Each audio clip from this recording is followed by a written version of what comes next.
সম্পদের সাথে খারাপ সম্পদগুলো মিলাইবা না। খারাপ সম্পদের সাথে যদি ভালো সম্পদগুলো মিলাইয়া ফেলাও তাহলে ওই ভালো সম্পদটা তোমার খারাপ হয়ে যাবে। দুধের মধ্যে যদি প্রস্রাব পড়ে যায় ওই দুধটা যেরকমভাবে নাপাক হয়ে যায়, যদিও দেখা যায় না কালার, কিন্তু তারপরেও আপনি আমি ওই দুধটা কিন্তু খাইতে চাই না, নাপাক। যদি আপনার আমার ভিতরে, আপনার আমার সামনে যদি মরা গরুর গোশত যদি আয়না বলা হয় এটা তোমার সামনে মরা, আমি তো গরুর গোশত তোমাকে দিলাম, আপনি আমি খাবো না, এটাকে যেরকম ভয়ঙ্কর মনে করি, দুধের ভিতরে যদি প্রস্রাব পড়লে যেরকম ভয়ঙ্কর মনে করি, নাপাক মনে করি, হারাম মনে করি, তুমি তোমার বোনকে ঠকাইয়া, এতিমকে ঠকাইয়া, বাতিজাদেরকে চাচারা ঠকাইয়া, বড় ভাই ছোট ভাইকে ঠকাইয়া, ছোট কোন মানুষে আপন কথা কয়, ভালোবাসার মানুষে ভালোবাসার আলাপ করে। সাহাবীর নাম হয়েছে উম্মে মাকতুম। সাহাবীর নাম কি? উনি অন্ধ না চোখে দেখে? অন্ধ। কার কাছে আইছে? নবীজির কাছে আইছে। নবীজির দুইজন বিবির লইয়া আলাপ করতেছে, কথা কইতেছে দুইজন বিবির লইয়া। একজনের নাম হইছে উম্মে সালামা, আরেকজনের নাম হইছে উম্মে মাইমুনা। একজনের নাম কি? উম্মে সালামা, আরেকজনের নাম হলো উম্মে মাইমুনা। এই দুইজন বিবিরে নিয়ে যখন কথা বলতেছে এমন সময় উম্মে মাকতুম আইছে, অন্ধ সাহাবী। আল্লাহর রাসূল বলতেছে, কই কথা কইতেছে? ঘরের ভিতরে বসা, ইহতাজাবা মিনহু, নবীজির হুজরার ভিতরে বসে কথা বলতেছে। এমন সময় রাসূল বলছেন ইহতাজাবা মিনহু, তোমরা পর্দা করো। কি কইছে? ইহতাজাবা মিনহু, তোমরা পর্দা করো। তখন ওনার দুইজন বিবি বলতেছে আল্লাহর রাসূলকে, ফাকুলতু ইয়া রাসূলাল্লাহ আলাইসা হুয়া আ'মা লা ইউবসিরুনা, হে আল্লাহর রাসূল, উম্মে মাকতুম তো অন্ধ, চোখে দেখে না। কি কইছে হাদিসের মধ্যে? উম্মে মাকতুম তো অন্ধ, চোখে দেখে না। এই যে আমাদের সামাদ ভাই বসে রয়েছে, ভাই কিন্তু আমরা চোখে দেখতেছে না, আমরা কিন্তু তারা দেখতেছি। তাহলে আমরা কিন্তু মহিলাদেরকে দেখতেছি না, মহিলারা আমাদেরকে দেখতেছে। তাহলে উম্মে মাকতুম তো অন্ধ, চোখে দেখে না। কি কইছে? উম্মে মাকতুম তো অন্ধ, চোখে দেখে না। রাসূল রাগে গুসায় তখন বলতেছেন, ফাকুলতু ইয়া রাসূলুল্লাহ আফা আময়া ওয়া ইন আনতুমা আলাস্তুমা তুবসিরানিহি। রাসূল রাগে গুসায় বলতেছে, তোমরা কি বুঝাও? আমারে বুঝাও, তোমরা কি চোখে দেখো না? আল্লাহু আকবার। রাসূল রাগে বলতেছে বিবিদেরকে, তার মানে তোমরা আমারে কি বুঝাইতে চাচ্ছ? অর্থাৎ উম্মে মাকতুম চোখে দেখে না, তোমরা কি চোখে দেখো না? তোমরা কি তারে দেখো না? এই জন্য আমরা যদিও মহিলাদেরকে না দেখি, মহিলারা যে আমাদেরকে দেখে বয়ান শুনতেছে, গুনাহ হবে, গুনাহ। জিনাল আইনিন নজরে, চোখের জিনা হয়েছে দেখা, মুখের জিনা হয়েছে বলা, হাতের জিনা হয়েছে ধরা, কানের জিনা হয়েছে শোনা, পায়ের জিনা হয়েছে যাওয়া, আর অন্তরের জিনা, কলবের জিনা হয়েছে অন্তরে। ওই যে মহিলা যদি আমার দিকটা কেউ পছন্দ করে, আর যদি খালি কয় যে হুজুরের সাথে যদি আমার একটু রিলেশন থাকতো, এই ধরনের চিন্তা ফিকির নিয়ে যদি কোনো বেডি মানুষ আমার বয়ান বক্তৃতা, কোনো যুবতী বোন যদি বয়ান শুনে, তাহলে আমার মতো বক্তারে আল্লাহ লাইট দিয়া জাহান্নামে ফেলে। লাগিয়া কান্দ মানুষ, কার লাগিয়া হাসো, যে তোমারে করলো সৃজন তারেই ভুলে আছো। এই পৃথিবীর মালিক যিনি, জপ তারে নিশিদিনী। ওরে যার দয়াতে বাঁচে সবাই, যার দয়াতে বাঁচে সবাই, তোমরা সবাই বাঁচো। কান লাগিয়া কান্দ মানুষ, কান লাগিয়া হাসো। মা মিন দাব্বাতিন ফিল আরদি ইল্লা আলাল্লাহি রিজকুহা ওয়া ইয়ালামু মুস্তাকাররাহা ওয়া মুস্তাওদাআহা কুল্লুম ফি কিতাবিম মুবিন। সুবহানাল্লাহ বলেন। আল্লাহ বলেন বিচরণশীল যত প্রাণী আছে, জলে স্থলে আকাশে বাতাসে, সমস্ত প্রাণীর রিজিকের বার কার কাছে? আরো জোরে বলেন, কার কাছে? আপনার আমার রিজিকের বার কার কাছে? আল্লাহর কাছে। তাহলে আল্লাহ তাআলা আপনার আমারও রিজিকের ব্যবস্থা করছেন। আল্লাহ তাআলা রিজিকের ব্যবস্থা কেমনে করছেন দেখেন। আপনি আমি যখন আপনার আমার মায়ের পেটে ছিলাম, ওইখানে কি আল্লাহ খাওয়াইয়া রাখছে না না খাওয়াইয়া? সুবহানাল্লাহ বলেন। কি দিয়া খাওয়াইছে? মায়ের নাভি আর সন্তানের নাভি এরকমই তো, অর্থাৎ নাভি দিয়া খানা খাওয়াইছে। কি দিয়া? মায়ের নার থেকে আল্লাহ তাআলা ব্যবস্থা করছেন। মা খাদ্য খাইছেন আর ওই খাদ্য থেকে পুষ্টি উৎপাদন হয়েছে, আর ওই পুষ্টিটা আল্লাহ তাআলা বাচ্চার নাভি দিয়া আল্লাহ তাআলা বাচ্চার ভিতরে দিছেন। সুবহানাল্লাহ। পেটের ভিতরে কয়দিন ছিল? 10 মাস 10 দিন। ওই 10 মাস 10 দিন তো আমি আপনি আল্লাহর কাছে কোনোদিনও বলি নাই আল্লাহ আমার একটু খাবার দেন, চাইছি কোনো দিন? তাহলে আল্লাহর কাছে বলি নাই আল্লাহ আপনি আমার মুখ দা খাওয়ান, মুখ দিয়েও তো খাওয়াইছে না।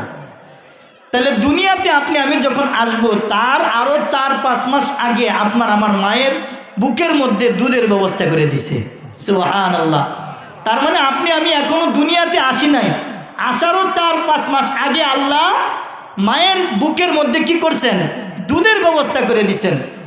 তারপরে দুনিয়াতে আসার সাথে সাথে আপনি আমি খাদ্য পাইছি, খাবার পাইছি। সুবহানাল্লাহ। ওই শিশু অবস্থায় তো আল্লাহর কাছে বলি নাই আল্লাহ তুমি আমারে খাবারের ব্যবস্থা করো, কইছি কি? কই নাই। এখন আসেন, আপনি আমি মানুষ, আর সমস্ত মাখলুককে আল্লাহ তাআলা সরাসরি মুখ দিয়া খাবার খাওয়ায়। সমস্ত মাখলুক সরাসরি মুখ দিয়া খাবার খায়, একমাত্র মানুষ সরাসরি মুখের মধ্যে অর্থাৎ সরাসরি খাদ্যের মধ্যে মুখ লাগায় না। কারণ সরাসরি খাদ্যের মধ্যে মুখ লাগাইলে বান্দার জন্য শিরকি হবে। শিরকি কি হবে? শিরকি হবে। কিন্তু অন্য মাখলুকের জন্য শিরকি হবে না। আল্লাহ তাআলা এটাই বোঝাইতে চায়, বান্দারে তুমি যদি খাদ্যের মধ্যে মুখ লাগাও তাহলে ওই খাদ্যকে সিজদা হবে। খাদ্যকে কি হবে? সিজদা হবে। তাহলে সিজদা পাওয়ার স্থান একমাত্র আল্লাহ, সিজদা পাওয়ার জায়গা একমাত্র আল্লাহ। তাহলে আল্লাহ ছাড়া আর কোথাও সিজদা দেওয়া যাবে না। তাহলে খাদ্যের সামনে যদি তুমি মাথা নত করো তাহলে তুমি খাদ্য পূজারি হয়ে গেলা, আমি আল্লাহকে ভুলে গেলা।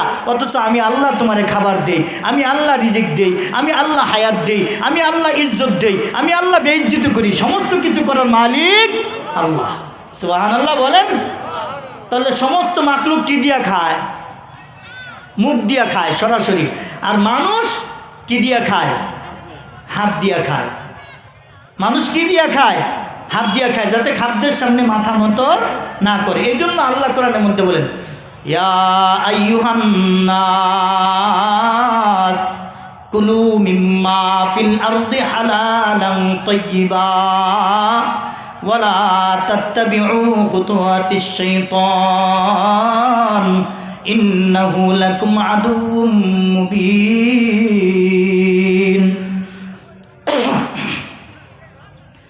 আমার আল্লাহ তাআলা সূরা বাকারার মধ্যে 168 নম্বর আয়াতের ভিতরে আমার আল্লাহ বলেন, ইয়া আইয়ুহান নাস, হে লোক সকল। তার মানে তাম পৃথিবীর যত মানুষ আছে, ছোট বড় ধনী গরিব, ছোট বাচ্চা থেকে নিয়া টিফলুন থেকে নিয়া এবং মুরব্বী বাবা পর্যন্ত যত মানুষ আছে, পুরুষ এবং মহিলা সবাইকে আল্লাহ তাআলা এই আয়াতের মধ্যে ডাক দিছেন মানুষ বুইলা, ইয়া আইয়ুহান নাস, হে লোক সকল। কুলু মিম্মা ফিল আরদি হালালান তাইয়্যিবা। কুলু শব্দের অর্থ, আকালা শব্দের অর্থ হলো খাওয়া বা ভক্ষণ করা। মিম্মা ফিল আরদি হালালান তাইয়্যিবা, আমার আল্লাহ বলেন বান্দারে এই আরদুন শব্দের অর্থ হলো জমিন, তাইয়্যিবুন শব্দের অর্থ ভালো, হালাল মানে পবিত্র। আমার আল্লাহ বলেন এই জমিনের মধ্যে যেই সকল জিনিস হালাল আছে, এই পৃথিবীর মধ্যে যেই সকল জিনিস পবিত্র আছে, ওই সকল পবিত্র হালাল জিনিস থেকে তোমরা খাও। আর কি করো না?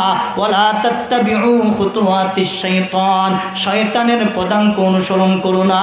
ইন্নাহু লাকুম আদুউম মুবিন, শয়তান হইছে তোমাদের প্রকাশ্য শত্রু।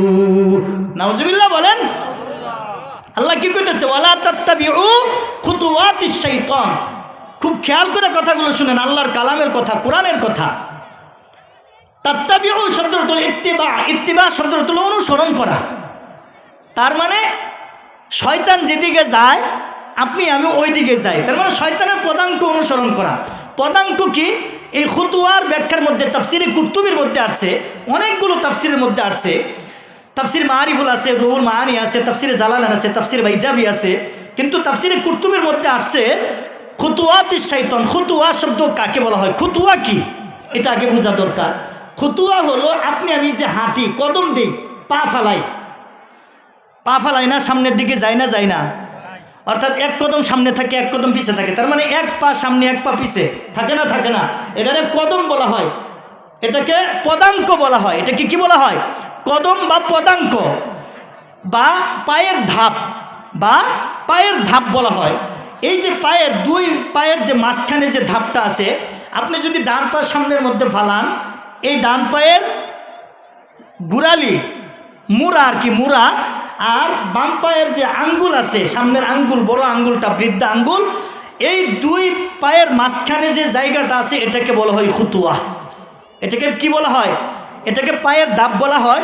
আর এই পায়ের ধাপের থেকে, এই কদমের মাঝখান থেকে মানুষ যখন কদম ফালায়, তখন বাম পা ফালানোর সাথে সাথে এই বাম স্তনের নিচে শয়তান ঝেঁকে চেপে বসে থাকে। শয়তান এখান থেকে ব্রেনের মধ্যে ট্রান্সফার করে দেয়, আপনি আমি কি করব এই কদম ফালায়া, আপনি আমি যে কদমটা ফালাবো, শয়তান আপনার আমার ভিতরে কুয়াশা দিতেছে। আল্লাহ সূরা নাসের মধ্যে বলেন, আল্লাযী ইউওয়াসওয়িসু ফী সুদুরিন নাস মিনাল জিন্নাতি ওয়ান নাস। আমার আল্লাহ তাআলা বলেন, আল্লাযী ইউওয়াসওয়িসু ফী সুদুরিন নাস, শয়তান যখন কুয়াশা দেয়, কুমন্ত্রণা দেয় বুকের ভিতরে থাকিয়া, এখানে যখন যে কে চেপে বসে থাকে, বান্দা যখন পায়ের ধাপ সামনের দিকে ফালাইতে চায়, সামনের দিকে যখন কদম রাখে, শয়তান তখন কুয়াশা দিতে থাকে যে তুমি এই গুনার কাজের দিকে যাও, ওই গুনার কাজটা তুমি করে ফেলাও। বান্দা তখন গুনার কাজের দিকে যায়, বান্দা গুনার কাজের দিকে যায়, তার মানে কেমনে যায়, হারাম মালের দিকে যায়, হারাম খাদ্যের দিকে যায়। শয়তান কুয়াশা দেয় সুদ খাও, শয়তান কুয়াশা দেয় ঘুষ খাও, শয়তান কুয়াশা দেয় খাদ্যে ভেজাল করো, শয়তান কুয়াশা দেয় মদ খাও, শয়তান কুয়াশা দেয় গাঁজা খাও, শয়তান কুয়াশা দেয় মাদকাসক্ত জড়িত হয়ে যাও। এক কথায় হারাম যত খাদ্য আছে সমস্ত খাদ্যের দিকে, সমস্ত গুনাহের দিকে শয়তান কি করতেছে, কুয়াশা দিতেছে। শয়তান বলতেছে তুমি সামনের দিকে আগাইতে থাকো, আর ওই শয়তানের পদাঙ্ক অনুসরণ করতেছি। তার মানে ওই যে পা ফালাইতেছি আপনি আমি, এখন আপনি আমি কি করতেছি, হারাম কাজের দিকে যাইতেছি, সুদের দিকে যাইতেছি, ঘুষের দিকে যাইতেছি।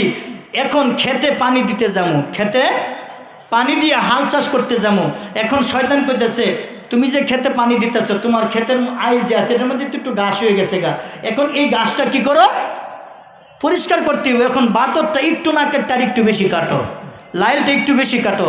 এটা কাটা শিখিয়ে দিছে শয়তান। কিন্তু আপনি যে লাইল কাটতেছেন, উপর থেকে কাটতে নিচে নামাইতেছেন, উপরের যে জায়গাটা আছে, সম্পদটা আছে, এটা তো আপনার না, আরেকজনের সম্পদ কাটে যে আপনি বড় বানাইতেছেন। তাহলে এটা কি করলেন, শয়তানের খুতুয়া, শয়তানের পদাঙ্ক অনুসরণ করছেন। আরও দেখেন এই জমিনের মধ্যে দলিল হয় না, এক দলিল 14 বার করে না, ওইতে দাগে ভুল, নাহলে খতিয়ানে ভুল, নাহলে দাহে ভুল, বিভিন্ন জায়গায়, নাহলে অর্থাৎ গাওয়ার মধ্যে ভুল, নাহলে রেকর্ডে ভুল, একটা না একটা ভুল আছে। এবং কি আরেকজনের দলিল আগে করে দিয়ে পরে করে দিছে, সন্তানদের দলিল দিয়ে পরে আরেকজনের কাছে বিক্রি করতেছে, এরকম আছে না নাই? এরকম কিছু মানুষ আছে রেকর্ডে কিছু ভুল করছে না, রেকর্ডে ভুল করার পরে যে খাদ্যগুলো খাইতেছে, দলিলে ভুল করার পরে যে ক্ষেত থেকে ফসল হইতেছে, যে খাদ্যগুলো খাইতেছে, ধান হইতেছে, চাল হইতেছে, জব হইতেছে, শস্য দানা হইতেছে, কাঁঠাল গাছে কাঁঠাল হইতেছে বিক্রি করতেছে, আম গাছে আম হইতেছে বিক্রি করতেছে, জাম গাছে জাম হইতেছে বিক্রি করতেছে, খাইতেছে। এখন এই খাবার হালাল না হারাম? আরো জোরে বলেন। সবাই বুঝতেছেন তো নাকি? তাহলে এই বেজাল যারা করছে, বেজাল তো আগের মুরব্বীরা 3 ফিরিস্টি আগে করে গেছে, দাদা করে গেছে, বাপ মরে গেছে, বাপ করে গেছে, বাপ খাইছে, দাদা করছে, দাদা করিয়া ব্রিটিশ মানা করে খাইয়া গেছে। পরে ওই দাদা জন্ম দিছে বাবারে, ওই বাবার গর্তে জন্ম নিছে সন্তান, ওই সন্তানের গর্তে জন্ম নিছে নাতিপুতি, ওরাও যে খাইতেছে। তাহলে ওই যে সন্তানগুলি জন্ম দিল, এরা কি হালাল না হারাম? কথা কয় না, এরা হালাল না হারাম? তাহলে আপনার খাবার যদি হালাল হয় তাহলে সন্তান হালাল হবে, আর আপনার খাবার যদি হারাম হয় তাহলে আপনার কিয়ামত পর্যন্ত যত সন্তান আসবে প্রত্যেকটা সন্তান অবৈধ, হারাম হারাম। কথা ঠিক কিনা জোরে বলেন। এই আকাম যারা করতেছেন এখনো সময় আছে, এখনো সময় আছে। এই জন্য আমি ছাড়া এই কথা কইতো না তো কেউ। এই আকাম যারা করতেছেন, আর আরেক দল আছে বুনেরে ঠগাইয়া বড় লোক হয়, আছে না নাই? কিছু বাপ আছে যেই বাপে সমস্ত সম্পদ মেয়েদেরকে ঠকায়া ছেলেদেরকে দিয়া তারপরে দুনিয়া থেকে যায়, কবরে খুব আরামে আছে। খুঁজলে দেখো, কবরে খুব আরামে আছে, বড় আরামে, বড় আরামে আছে। আল্লাহ যদি মানুষকে যদি এই কবরের হালত জানতে দিত তাহলে একটা মানুষও কবরের কাছে যাইতো না, একটা মানুষও কবরের কাছে যাইতো না। ছোট্ট একটা ঘটনা বলি, সহজে বুঝবেন। আপনারা একজন সাহাবীর নাম শুনেছেন, হযরত আবু যর গিফারি রাদিয়াল্লাহু তাআলা আনহু। উনি ফাতেমা রাদিয়াল্লাহু তাআলা আনহার কবর খনন করছিলেন। কবর খনন করে যখন শেষ, তখন উনি বলছিলেন, হে কবর, কবরের মাটির মধ্যে থাবা দিয়ে বলছিলেন, হে কবর, তুমি কি জানো এই কবরে কাকে রাখতে যাচ্ছি? তখন বলতেছি, এই কবরের মধ্যে রাখতে যাচ্ছি আলী রাদিয়াল্লাহু তাআলা আনহুর স্ত্রীকে, ফাতেমাকে। কবরের কোনো জবাব নাই। তখন আবার দ্বিতীয়বার বলতেছে, হে কবর, তুমি কি জানো এই মাটির মধ্যে কাকে রাখতে যাচ্ছি? তখন বলতেছে, আমি হাসান এবং হুসেন রাদিয়াল্লাহু তাআলা আনহুর আম্মাকে, ফাতেমাকে রাখতে যাচ্ছি। তখনও কোনো আওয়াজ নাই। আবার তৃতীয়বার মাটির গায়ে হাত দিয়ে বলেন, হে কবর, তুমি কি জানো তোমার মধ্যে কাকে রাখতে যাচ্ছি? তোমার ভিতরে রাখতে যাচ্ছি সরকারে দু আলম জনাবি মুহাম্মদুর রাসূলুল্লাহ সাল্লাল্লাহু আলাইহি সাল্লামের কলিজার টুকরা ফাতেমাকে।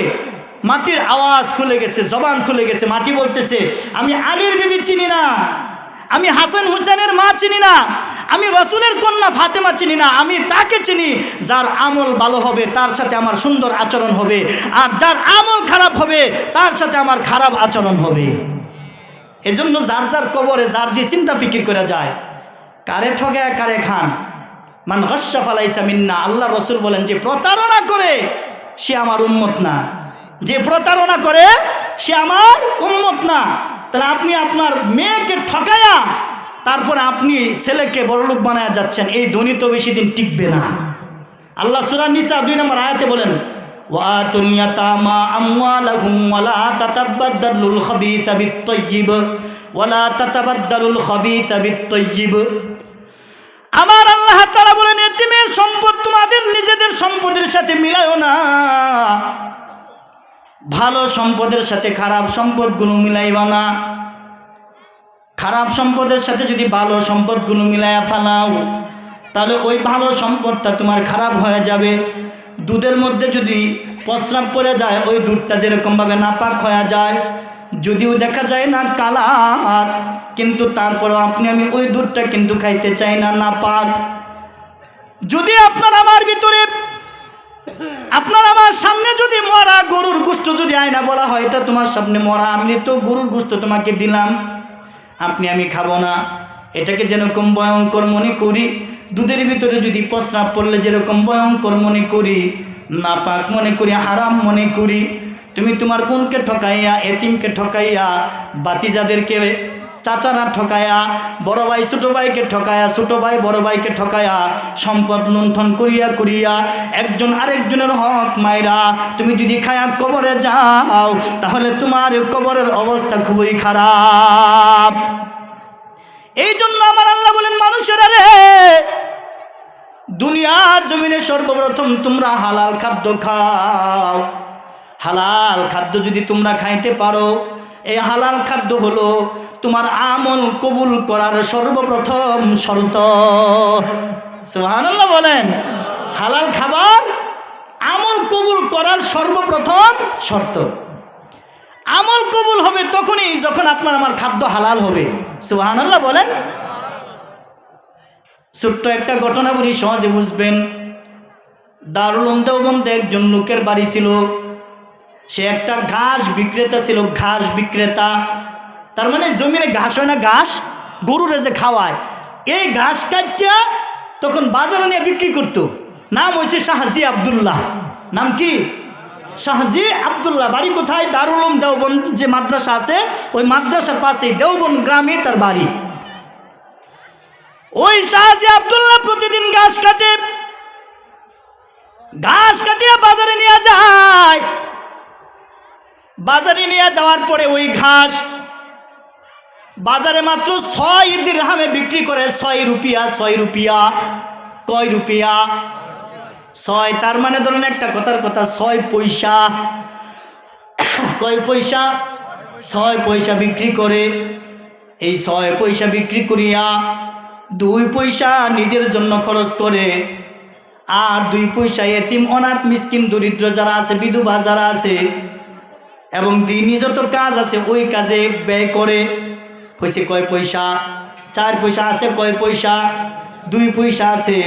এই 2 পয়সা উনি অ্যাকাউন্টে জমা করে রাইখা দেয়, ঘরের ভিতরে রাইখা দেয়। এখন চিন্তা ফিকির করে দেখেন, আয় করতেছে 3 ভাবে। তার মানে একটা হলো তার নিজের সংসারের জন্য, এটা নগদ খরচ। আর একটা হলো 2 টাকা 2 পয়সা প্রতিদিন দান করে দেয়, এটা হলো তার আখিরাতের আয়। 3 নাম্বার হলো প্রতিদিন 2 পয়সা রেখে দিতেছে জমা। এখন এই 2 পয়সা কিসের জন্য রাখে? এই 2 পয়সা সারা বছর রাখছেন, সারা বছর 2 পয়সা করে জমাইতে জমাইতে বছর শেষে হিসাব করে দেখে 365 দিনে বছর, 365 দিন পরে তার অ্যাকাউন্টে জমা হয়েছে 7 টাকা 30 পয়সা। কত? 7 টাকা 30 পয়সা। এই 7 টাকা 30 পয়সা দিয়ে কি করবে? এই 7 টাকা 30 পয়সা দিয়া দারুল উলুম দেওবন্দের যত উলামায়ে কেরাম আছে সমস্ত উলামায়ে কেরামদেরকে উনি বছরে একদিন দাওয়াত দেয়। দাওয়াত দেয় কোনো মান্যতের দাওয়াত না, এমনিতেই দাওয়াত দেয়। দাওয়াত দিয়া তার বাড়িতে নিয়ে আসে। তার বাড়িতে নিয়ে আইসা ওই যে 7 টাকা 30 পয়সা দিয়া বাজার করিয়া দারুল উলুম দেওবন্দের সমস্ত উলামায়ে কেরামদেরকে একদিন এক বেলা খাবারের ব্যবস্থা করে। আর ওই খাবার খাওয়ার জন্য দারুল উলুম দেওবন্দের সমস্ত উলামায়ে কেরাম পাগল। এর ভিতরে সদরুল মুদাররিসিন আল্লামা ইয়াকুব নানুতুবি রহমাতুল্লাহ আলাইহি বলেন, আমরা চিন্তায় থাকতাম, অপেক্ষায় থাকতাম কোন দিন শাহজি আব্দুল্লাহ আমাদেরকে দাওয়াত দিবে, তার বাড়িতে কোন দিন খাবার খাবো। কারণ কি শাহজি আব্দুল্লাহ বাজারে যে ঘাস নিয়ে যাইতেন কোনো সিন্ডিকেট করতেন না। ঘাসের দাম যদি বেশি থাকতো তারপরে মাত্র 6 পয়সা, কম থাকলেও 6 পয়সা। বাজারে যদি লোকের প্রভাব বেশি দেখা যাইতো ঘাসের দাম বাড়াইতো না, একই রেট। সবাই যার যার চিন্তা ফিকির করিয়া শাহজি আব্দুল্লাহর কাছ থেকে ঘাস কিনা খাওয়াবে, সবাই দৌড়ায় চলে যাইতো, ভিড় জমা যাইতো, হুড়াহুড়ি তাড়াহুড়া লেগে যাইতো। শাহজি আব্দুল্লাহর ঘাস খাওয়াইলে গাবি বেশি বেশি দুধ দেয়। সুবহানাল্লাহ! আল্লাহ বরকত কই ঢুকাইছে চিন্তা করে দেখেন। শাহজি আব্দুল্লাহ হালাল বেচে কিনা করে শাহজি আব্দুল্লাহর ইনকাম, বৈধ ইনকাম।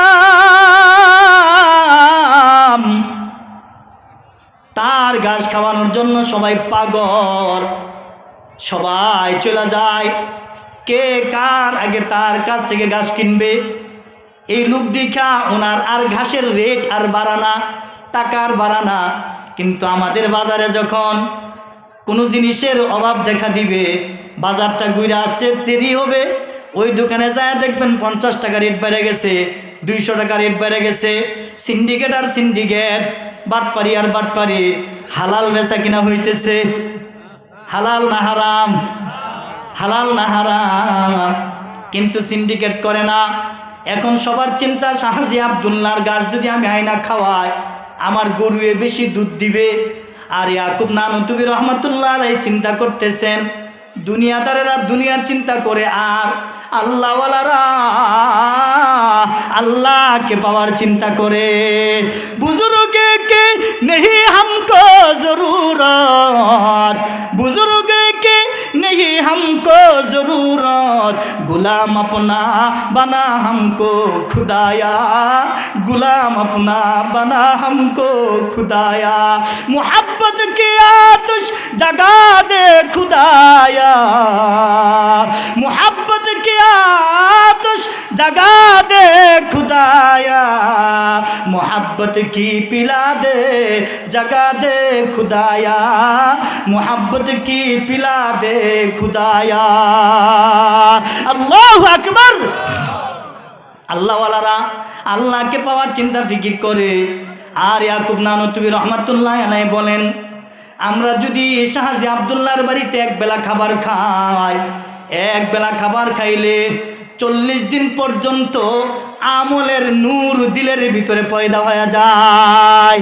সুবহানাল্লাহ। 40 দিন পর্যন্ত খালি চিন্তা করে কোন সময় কোরআন শরীফ পড়বো, কোন সময় নামাজ পড়বো, কোন সময় জিকির আজবার করবো, খালি আল্লাহ রে। गुनाहों की आदत छुड़ा दे खुदाया, गुनाहों की आदत छुड़ा दे खुदाया, इबादत की लज्जत जगा दे खुदाया, इबादत की लज्जत जगा दे खुदाया। अल्लाहु अकबर। ওই যে আল্লাহর ওলিরা চিন্তা ফিকির করে, ওই আল্লাহওয়ালা বুজুর্গের বাড়িতে খানা খাইলে, হালাল খাদ্য খাইলে তখন কি হয়, ইবাদতের মজা দিলের মধ্যে লাগে, আর গুনার আদত, যে গুনার যে অভ্যাস, আল্লাহ এটা দূরে সরাইয়া দেয়। সুবহানাল্লাহ বলেন। এই জন্য বাবাজিরা আমার আল্লাহ তাআলা বলেন, ইমানদার মুমিন বান্দা বান্দি যারা আছে তাদেরকে আমার আল্লাহ বলেন, ইয়া আইয়ুহাল্লাযীনা আমানু কুলু মিম্মা ফিল আরদি হালালান তাইয়্যিবা। আমার আল্লাহ তাআলা বলেন, হে ইমানদারেরা, দুনিয়ার ভিতরে আমি তোমাদেরকে যে সকল রিজিক দান করেছি, ওই সকল রিজিক থেকে তোমরা, হালাল রিজিক থেকে তোমরা খাও। আর কি করো, ওয়াশকুরু লিল্লাহ, আমি যে তোমাদেরকে রিজিক দিলাম, এই রিজিক খাওয়ার পরে আমি আল্লাহর নিয়ামতের শুকরিয়া আদায় করো। সুবহানাল্লাহ। ওয়াশকুরু লিল্লাহ, কি করো, নিয়ামতের শুকরিয়া আদায় করো। নিয়ামতের শুকরিয়া কি, আল্লাহ আমি যে এই খাদ্যটা খাইছি, এই খাদ্য তো আল্লাহ আমি খাওয়ার উপযোগী না, আল্লাহ তুমি আমারে খাওয়াইতেছো। সুবহানাল্লাহ বলেন। বান্দা চিন্তা ফিকির করে, এই মাসে আমি 10,000 টাকা ইনকাম করলাম, আগামী মাসে আমার 15,000 টাকা দরকার। এখন বান্দার আর কোনো ইনকামের সোর্স নাই।